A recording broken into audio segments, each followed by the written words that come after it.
साल था 2025। रामू मार्केट जाता है 100 रुपए लेकर और 100 रुपए में 10 बॉटल लेके आता है। एक साल निकल जाता है, रामू जाता है मार्केट 100 रुपए लेकर। अब वो देखता है कि 100 रुपए में सिर्फ 8 ही बॉटल वो लेकर आ पाया। ऐसा क्यों हुआ? ऐसा हुआ इन्फ्लेशन की वजह से। तो हेलो फ्रेंड्स, आज के इस वीडियो में हम पढ़ने वाले हैं इन्फ्लेशन को। बहुत ही इंपॉर्टेंट और इंटरेस्टिंग टॉपिक है। तो चलिए बिना किसी देरी के हम इस टॉपिक को अच्छे से समझते हैं। देखिए फ्रेंड्स, इन्फ्लेशन की हमने बात करी तो इन्फ्लेशन जिसे हिंदी में बोला जाता है मुद्रास्फीति, तो हम इंग्लिश में ही लेके चलेंगे टर्म को इन्फ्लेशन। अब आपको पता है जैसा कि मार्केट में प्रोडक्ट और सर्विसेज जो है ये ज्यादा मात्रा में नहीं है, लिमिटेड है, लेकिन उसकी डिमांड जो है वो बहुत ज्यादा होती है, जिस कारण से मार्केट में प्रोडक्ट और सर्विसेज दोनों की कीमतें जो है वो बढ़ती जाती है और पैसा जो है, मनी जो है, उसकी वैल्यू घटती जाती है। इसी को फ्रेंड्स क्या बोला जाता है? इन्फ्लेशन बोला जाता है। इन्फ्लेशन में सामान की कीमत बढ़ती है और सामान की क्वांटिटी कम हो जाती है। प्रोडक्ट की जनरल प्राइस बढ़ती है, इंक्रीज होती है। इसके साथ ही जो पैसा होता है, मनी होती है, उसकी परचेसिंग पावर डिक्रीज हो जाती है। इमेजिन करिए कि 100 रुपए आपके पॉकेट में रखे हुए हैं और आपको पता है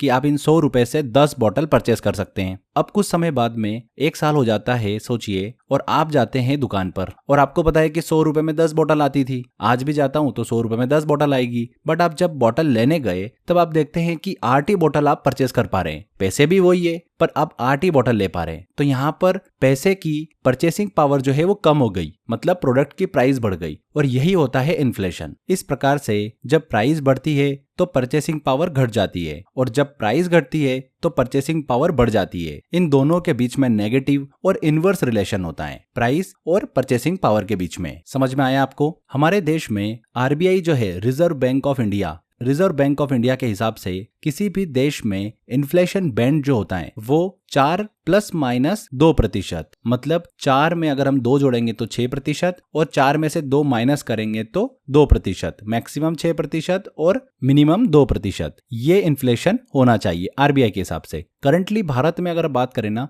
तो अब देखिए, जैसे कि मान लो कि एक पानीपुरी वाला है, वो अपनी पानीपुरी जो है वो बेच रहा है। इसी तरीके से स्ट्रीट फूड वाले जो हैं वो अपना काम करते हैं। तो एकदम बिल्कुल एग्जैक्ट इन्फ्लेशन जो है ना वो तो आइडेंटिफाई नहीं किया जा सकता, हाँ, कुछ लेवल पर इसको अंडरस्टैंड किया जा सकता है। तो उस हिसाब से भारत के अंदर करंटली अभी 7% के आसपास इन्फ्लेशन है, जो कि एक अच्छा साइन है। क्यों अच्छा साइन है ये भी मैं आपको अभी आगे बताने वाला हूं। पर अगर ग्राउंड रियलिटी पे देखें तो कहीं ना कहीं ये इन्फ्लेशन हमको 10-11 के आसपास देखने को मिलता है। अब मैंने आपको बताया कि इन्फ्लेशन अच्छा है। क्यों अच्छा है? तो अगर किसी भी कंट्री में इन्फ्लेशन बढ़ता है तो हम उसको अच्छा नहीं मानते हैं कि भैया महंगाई बढ़ रही है यार, ये तो गलत है। लेकिन अगर उसको इकोनॉमिक लेवल पर सोचेंगे तो अगर कोई कंट्री में इन्फ्लेशन बढ़ता है तो उस देश का इकोनॉमिक डेवलपमेंट भी बढ़ता है। इकोनॉमिक लेवल पर इन्फ्लेशन किसी भी कंट्री के लिए अच्छा होता है। इसको मैं आपको एक एग्जांपल से समझाता हूं। अब देखिए, 2 कंट्री है, एक ए नाम की कंट्री है और दूसरी बी नाम की कंट्री है। ठीक है, ए नाम की कंट्री में हल्का फुल्का हमको इन्फ्लेशन देखने को मिल रहा है, जिससे जो प्रोडक्ट है, सर्विसेज है, उनकी कीमतें धीरे धीरे बढ़ रही है। अब इस स्थिति को हम समझते हैं तो यहाँ पर क्या होगा,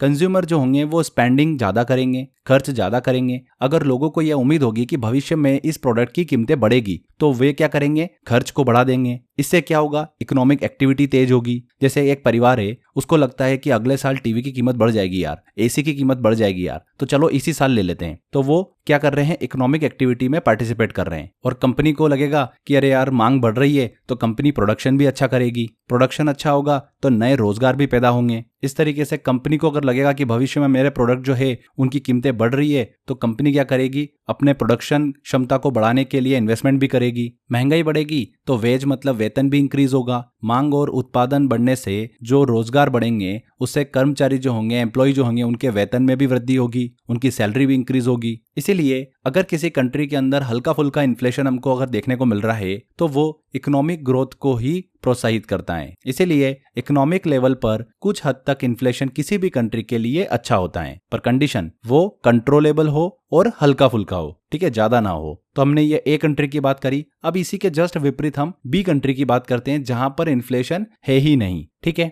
मतलब महंगाई हो ही नहीं रही है। तो लोग क्या देखेंगे, कह रहे यार ये प्रोडक्ट चाहिए था मेरे को, अच्छा रहने दो, इस साल नहीं लेते, अगले साल ले लेंगे। अब अगर ऐसा होगा तो कोई कंपनी अगर मान लो 100 कार बना रही है तो उसको पता है कि इस साल 100 ही कार बिकी तो अगले साल वो 100 ही बनाएगी। ऑब्वियस सी बात है, उसको बढ़ाने की जरूरत ही नहीं है उसको कि 120 कार करूं, डिमांड बढ़ रही है। तो इस तरीके से इकोनॉमिक एक्टिविटी जो है बहुत सुस्त हो जाएगी। तो किसी भी कंट्री के लिए इन्फ्लेशन नहीं होना या फिर इन्फ्लेशन ज्यादा होना भी बहुत ज्यादा नुकसानदायक होता है कि महंगाई इतनी हो गई कि कोई परचेस ही नहीं कर पा रहा। कंपनी 100 कार लेके बैठी हुई है बट बिकी ही 10 कार, तो मतलब ही क्या निकला, ठीक है ना। तो इसलिए हल्का फुल्का इन्फ्लेशन इकोनॉमिक लेवल पर किसी भी कंट्री के लिए अच्छा होता है। ठीक है, समझ में आया आपको ये। अब आगे देखिए इन्फ्लेशन को मेजर जो है वो कैसे किया जाता है। तो इन्फ्लेशन को मेजर करने के लिए गवर्नमेंट के कुछ इंडेक्स होते हैं जिससे हम इन्फ्लेशन को मेजर कर सकते हैं, जैसे कि WPI index, wholesale price index. इस इंडेक्स में हम इन्फ्लेशन को कैलकुलेट जो है वो वीकली और मंथली बेसिस पर करते हैं। इसका कैलकुलेशन जो है ऑफिस ऑफ इकोनॉमिक एडवाइजर के द्वारा किया जाता है और इसके लिए बेस ईयर जो है वो क्या माना गया है, 2011-12 को माना गया है। इस इंडेक्स में टोटल 697 गुड्स को शामिल किया गया है और इसमें कोई भी सर्विसेज को इंक्लूड नहीं किया गया है। ठीक है, ध्यान रखिएगा, एग्जाम में यहाँ से क्वेश्चंस पूछ लेते हैं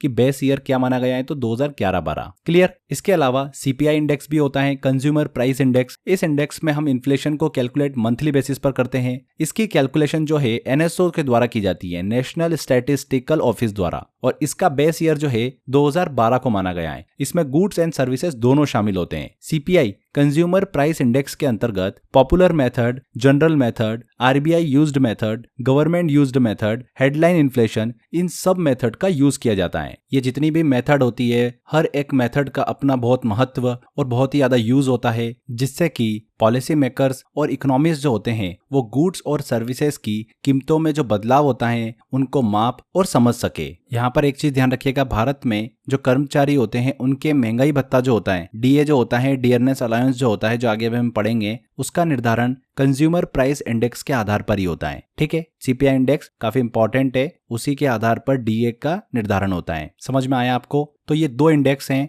WPI इंडेक्स और CPI index, wholesale price index और कंज्यूमर प्राइस इंडेक्स। इनकी हेल्प से गवर्नमेंट जो है वो इन्फ्लेशन को मेजर करती है। अब आगे समझिए, जब देश में इन्फ्लेशन बढ़ता है तो सभी को प्रॉब्लम होती है। गवर्नमेंट इससे राहत पाने के लिए जो गवर्नमेंट एम्प्लॉय होते हैं उनकी हेल्प के लिए क्या करती है, DA जो है वो प्रोवाइड करती है। DA का फुल फॉर्म होता है डियरनेस अलाउंस, महंगाई भत्ता। तो सिर्फ गवर्नमेंट एम्प्लॉय को ही ये दिया जाता है। अब DA क्या होता है, इसको समझते हैं हम, महंगाई भत्ता। देखिए, इन्फ्लेशन जब देश में बढ़ता है, गवर्नमेंट एम्प्लॉय को महंगाई भत्ता DA जो है वो देती हैं, जिससे कि एम्प्लॉय इन्फ्लेशन इंपैक्ट को क्या कर सके, ओवरकम कर सके। अब किसी भी देश के अंदर इन्फ्लेशन जो बढ़ता है उसके कई कारण होते हैं। अगर हम कुछ रीजंस को डिस्कस करें जिससे कि इन्फ्लेशन जो वो बढ़ता हुआ दिखता है, तो जैसे कि high demand of product, low supply of product, high population, high money supply, low tax, high government expenditure, low interest rate, low agriculture production, black marketing, high wages and salary, ये सब रीजन होते हैं किसी भी देश के अंदर inflation बढ़ने के। तो समझ में आया आपको। अब आगे देखिए, इन्फ्लेशन से रिलेटेड एक ग्राफ है जिसमें बहुत सारी टर्म्स हमको देखने को मिलती है। Inflation, disinflation, deflation, reflation, shrinkflation और स्टेजफ्लेशन। ये क्या होते हैं, इनको हम समझते हैं। इन्फ्लेशन, इसमें प्राइस जो है वो इंक्रीज होती है और परचेसिंग पावर जो है वो डिक्रीज होती है। जैसा कि अभी हम पढ़ चुके हैं, इन्फ्लेशन में प्रोडक्ट की जनरल प्राइस बढ़ती है, इंक्रीज होती है, इसके साथ ही जो मनी होती है, पैसा होता है, उसकी परचेसिंग पावर जो है वो डिक्रीज होती है। सेकंड हम बात करते हैं डिसइन्फ्लेशन की। इसमें जब किसी देश में इन्फ्लेशन रेट में कमी आती है, इन्फ्लेशन रेट घट रही होती है लेकिन वह अभी भी पॉजिटिव होती है। इसका मतलब क्या होता है, कीमतें अभी भी बढ़ रही है लेकिन धीरे धीरे बढ़ रही है। इन्फ्लेशन रेट जो है वो घट रहा है बट अभी भी सकारात्मक है, पॉजिटिव है, तो उसे क्या बोलते हैं, डिसइन्फ्लेशन कहते हैं। इसका एग्जांपल देखें तो 1980 के दशक की शुरुआत में USA में हाई इन्फ्लेशन जो है वो देखने को मिला था, जिसके बाद अमेरिकी फेडरल रिजर्व ने बहुत ही कठोर मॉनेटरी पॉलिसी जो है वो अपनाई थी, जैसे कि ब्याज दरों में वृद्धि, जिससे इन्फ्लेशन रेट जो है वो घटने लगी थी। इस प्रोसेस के दौरान इन्फ्लेशन रेट जो है वो घटकर 10% से 5% तक आ गई थी। इसी स्थिति को डिसइन्फ्लेशन जो है वो कहा जाता है, क्योंकि कीमतों में वृद्धि की दर जो है वो घट रही थी लेकिन कीमतें जो है, प्राइस जो है वो अभी भी बढ़ रही थी। इसको एक छोटा सा एग्जांपल और देता हूं आपको मैं। देखो, जनवरी में सोचो कि चावल की कीमत जो है वो 100 रुपए प्रति किलो थी। फरवरी में चावल की कीमत जो है वो 110 रुपए प्रति किलो हो गई। फिर मार्च में चावल की कीमत बढ़कर 120 रुपए प्रति किलो हो गई। तो आप यहाँ पर देख रहे होंगे कि इन्फ्लेशन रेट जो है बहुत तेजी से बढ़ रहा है, 10% प्रति महीने के हिसाब से। अब मार्च के बाद क्या हुआ, अप्रैल आया। अप्रैल में चावल की कीमत बढ़कर 125 रुपए प्रति किलो हो गई। मई में चावल की कीमत बढ़कर 127 रुपए प्रति किलो हो गई। जून में चावल की कीमत बढ़कर 128 रुपए प्रति किलो हो गई। तो आप देख रहे होंगे अप्रैल मई जून में चावल की कीमत बढ़ी तो है, पर कम रफ्तार से बढ़ी है, धीमी गति से बढ़ी है। 2% से भी कम प्रति महीने जो है वो बढ़ी है। तो यह क्या हो गया, डिसइन्फ्लेशन हो गया। तीसरी टर्म आती है हमारी डिफ्लेशन। डिफ्लेशन वह कंडीशन होती है जब किसी देश में इन्फ्लेशन रेट नेगेटिव होता है, मतलब वहां पर जो प्रोडक्ट गुड्स हैं और सर्विसेज हैं उनकी कीमतें लगातार घट रही होती हैं। इसको भी हम एक एग्जांपल से समझते हैं, जैसे कि एक टीवी का एग्जांपल लेते हैं, टेलीविजन का। जनवरी में टेलीविजन की प्राइस जो है वो 20,000 रुपए की थी। फरवरी में टीवी की प्राइस घटकर कितनी हो गई, 18,000 हो गई। मार्च में कितनी हो गई, 16,000 हो गई। तो आप देख रहे होंगे यहाँ पर टेलीविजन की प्राइस जो है कंटिन्यूसली क्या हो रही है, घट रही है, मतलब महंगाई जो है वो कम होती जा रही है। करंटली फ्रेंड्स, चाइना एक ऐसा देश है जहां पर डिफ्लेशन जो है उसका उसे सामना करना पड़ रहा है। 2023 के बाद से चीन में डिफ्लेशनरी दबाव जो है, प्रेशर वो देखने को मिला है। और ये मुख्य रूप से जो गुड्स और सर्विसेज की कीमतों में आई कमी और जो इकोनॉमिक विकास है, इकोनॉमिक ग्रोथ है, उसकी धीमी गति के कारण हमको देखने को मिला है। इसके अलावा जापान जो देश है उसने भी डिफ्लेशन का सामना जो है वो किया था। 1990 से लेकर 2000 के बीच में जापान ने लंबे समय तक डिफ्लेशन का सामना किया था और इस टाइम पीरियड को लॉस्ट डिकेड के नाम से भी जाना जाता है, क्योंकि जापान की अर्थव्यवस्था जो है वो स्थिर रही थी। प्रोडक्ट, गुड्स और सर्विसेज की कीमतें जो है वो लगातार घट रही थी। इस दौरान कंज्यूमर के खर्च और इन्वेस्टमेंट में भी कमी देखने को मिली थी, जिससे कि इकोनॉमिक ग्रोथ जो है उसमें भी भारी कमी आई थी। इसके अलावा 2008-2009 में यूएसए में हमको वित्तीय संकट देखने को मिला था, मतलब यूएसए को डिफ्लेशन का सामना करना पड़ा था। ये चीज ध्यान रखिएगा, कैसे आगे बताऊंगा मैं आपको अभी, कि यूएसए जो है डिफ्लेशन से बाहर निकला था और उस बाहर निकलने की प्रोसेस को ही क्या बोला जाता है, रिफ्लेशन कहा जाता है। तो आगे अगली टर्म जो हम पढ़ने वाले हैं वो है रिफ्लेशन। रिफ्लेशन फ्रेंड्स वो स्थिति होती है जब किसी देश में डिफ्लेशन मतलब नेगेटिव इन्फ्लेशन रेट को धीरे धीरे कम किया जाता है और अर्थव्यवस्था को फिर से स्थिर किया जाता है। इसी प्रोसेस को क्या बोलते हैं, रिफ्लेशन कहते हैं। जैसा कि अभी हमने डिस्कस किया था कि यूएसए जो है 2008-2009 में वहां पर इकोनॉमिक क्राइसिस जो है हमको देखने को मिले थे और यूएसए ने डिफ्लेशन का सामना किया था। उस समय जो यूएसए में सरकार थी और फेडरल रिजर्व ने कुछ नीतियां बनाई, पॉलिसी बनाई, जैसे कि ब्याज दरों में कटौती की, जिससे इन्फ्लेशन रेट जो है उसको धीरे धीरे बढ़ाया गया। तो ये स्थिति हमने डिस्कस करी रिफ्लेशन की, जब किसी देश में डिफ्लेशन को धीरे धीरे कम किया जाता है और अर्थव्यवस्था को, इकोनॉमी को फिर से स्थिर किया जाता है। इसी को बोला जाता है रिफ्लेशन। इसके बाद एक टर्म और आती है श्रिंकफ्लेशन। श्रिंकफ्लेशन क्या होता है, जब किसी प्रोडक्ट की प्राइस समान रहे लेकिन प्रोडक्ट की क्वांटिटी में कमी हो जाए तो उसे हम क्या बोलते हैं, श्रिंकफ्लेशन बोलते हैं। When price are same but quantity decreases. जैसे कि प्रेजेंट टाइम में हम सब देखते हैं कि पार्ले जी बिस्किट जो है वो 5 रुपए में आ रही है, लेकिन आप देखेंगे कि उसकी साइज जो है वो छोटी हो गई है। पहले पार्ले जी का पैकेट बड़ा आता था, अब पार्ले जी का पैकेट छोटा हो गया है। पहले भी 5 रुपए का था, अभी भी 5 रुपए का है। तो यहाँ पर हमको क्या देखने को मिला, प्रोडक्ट की क्वांटिटी जो है वो कम हो गई। इसी को क्या बोलते हैं, श्रिंकफ्लेशन बोलते हैं। प्राइस वही रहे, प्राइस समान रहे बट प्रोडक्ट की क्वांटिटी कम हो जाए। आगे बात करते हैं एक टर्म और स्टेजफ्लेशन। जब इन्फ्लेशन और अनएम्प्लॉयमेंट का एनालिसिस किया जाता है इकोनॉमिक लेवल पर तो उसे ही क्या कहा जाता है, स्टैगफ्लेशन कहते हैं। देखिए स्टैगफ्लेशन जो है एक प्रकार की इकोनॉमिक कंडीशन होती है, जैसे कि अनएम्प्लॉयमेंट बढ़ रही है, इन्फ्लेशन बढ़ रहा है और इकोनॉमिक ग्रोथ जो है वो रुक रही है और इसी वजह से लोगों को एम्प्लॉयमेंट मतलब रोजगार नहीं मिल रहा है, प्रोडक्ट की प्राइस भी बढ़ती है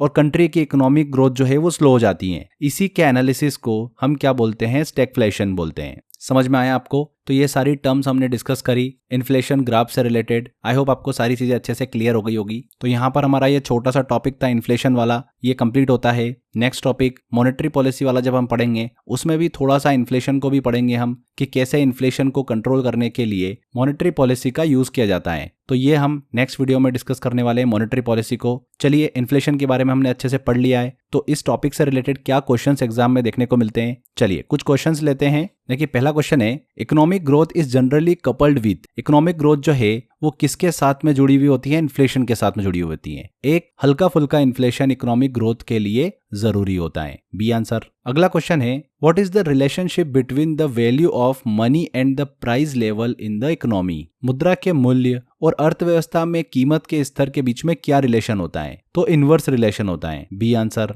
किसी देश में इन्फ्लेशन को नियंत्रित करने के लिए आरबीआई का लक्षित बैंड जो है, टारगेटेड बैंड, वो क्या है? तो 4 ±2%। B answer. CPI consumer price index उपभोक्ता मूल्य सूचकांक में मुद्रास्फीति मतलब इन्फ्लेशन की गणना किसके द्वारा की जाती है? तो सीपीआई में बात करें तो national statistical office. C answer, राष्ट्रीय सांख्यिकी कार्यालय। अगला क्वेश्चन है, इन्फ्लेशन में कीमतों का स्तर बढ़ने का मुख्य कारण क्या होता है? इन्फ्लेशन के दौरान जो प्राइस बढ़ती है उसका कारण क्या होता है? ऑब्वियस सी बात है, प्राइस तभी बढ़ेगी जब डिमांड बढ़ेगी, ज्यादा लोग आएंगे। मान लो एक मॉल के अंदर आटा रखा हुआ है, ठीक है, और बहुत सारे लोग आटा लेने पहुंच रहे हैं, तो आटा बनाने वाली कंपनी को लगेगा ना कि अरे यार ये तो प्राइस बढ़ाओ, बहुत सारे लोग आते हैं, हर बार खत्म हो जाता है प्रोडक्ट, तो हाई डिमांड से प्रोडक्ट की प्राइस जो है वो बढ़ती है। वही पूछ रहे हैं, rising price levels in inflation, high demand for product. अगला क्वेश्चन है, WPI का आधार वर्ष क्या है? WPI इंडेक्स जो है, होलसेल प्राइस इंडेक्स, उसका आधार वर्ष है, बेस जो ईयर है वो 2011-12। B answer. अगला क्वेश्चन है, deflation is the situation in which, deflation में क्या होता है? मैंने आपको बताया था कि डिफ्लेशन में इकोनॉमी में गुड्स और सर्विसेज की कीमत घटती है। अब गुड्स और सर्विसेज की कीमत घटेगी मतलब पैसे का मूल्य जो है वो बढ़ेगा, परचेसिंग पावर जो है वो बढ़ेगी, तो वैल्यू ऑफ मनी जो है वो इंक्रीज हो जाती है डिफ्लेशन में, और प्रोडक्ट और गुड्स की प्राइस जो है वो डिक्रीज हो जाती है। तो यहाँ पर देखिए, the value of money increase. C answer बिल्कुल सही होगा। इस तरीके से क्वेश्चंस पूछते हैं एग्जाम में। अगला क्वेश्चन लेते हैं, stagflation is a situation of, stagflation एक कैसी स्थिति है? तो स्टैगफ्लेशन मैंने आपको बताया था कि एक वह स्थिति है जिसमें अर्थव्यवस्था में मंदी मतलब रिसेशन और इन्फ्लेशन दोनों एक साथ होती है। इन्फ्लेशन और अनएम्प्लॉयमेंट का एनालिसिस जो है वो किया जाता है इकोनॉमिक लेवल पर, वही क्या होता है? स्टैगफ्लेशन होता है। तो स्टेबिलिटी एंड रिसेशन, स्थिरता और मंदी, यहाँ पर बी आंसर बिल्कुल सही होगा। अगला क्वेश्चन है, भारत में कर्मचारियों के महंगाई भत्ता जो होता है, डियरनेस अलाउंस जो होता है, उसका निर्धारण किसके आधार पर होता है? तो वो किसके आधार पर होता है? कंज्यूमर प्राइस इंडेक्स के आधार पर होता है, सीपीआई इंडेक्स के आधार पर होता है। C answer. तो फ्रेंड्स यहाँ पर देखिए हमारा इन्फ्लेशन वाला टॉपिक कंप्लीट होता है। मैंने और भी क्वेश्चंस दिए हैं, थोड़े से प्रैक्टिकल क्वेश्चंस भी दिए हैं जिसमें आपको थोड़ा दिमाग लगाना पड़ेगा, वो आपको टेस्ट वाले सेक्शन में मिल जाएंगे। उसी तरीके से क्वेश्चंस एग्जाम में पूछे जाते हैं, कुछ फिक्स क्वेश्चन नहीं होते हैं कि आपने कुछ क्वेश्चंस कर लिए और वही के वही क्वेश्चंस आपको एग्जाम में देखने को मिल जाएंगे। इक्का दुक्का क्वेश्चन कभी मिल जाते हैं, बाकी प्रैक्टिकल क्वेश्चन ज्यादा पूछते हैं, तो आपकी प्रैक्टिस भी उसी तरीके से होना चाहिए। तो प्रैक्टिस करने के लिए मैंने अच्छे से टेस्ट वाले सेक्शन में कुछ क्वेश्चंस दिए आपको, बार बार उनकी प्रैक्टिस करते रहिए। कभी भी इस टॉपिक से क्वेश्चन आएगा 100% आप बिल्कुल सही करोगे। तो आज के बस इस वीडियो में इतना ही, मिलते हैं नेक्स्ट वीडियो में। Till then bye bye.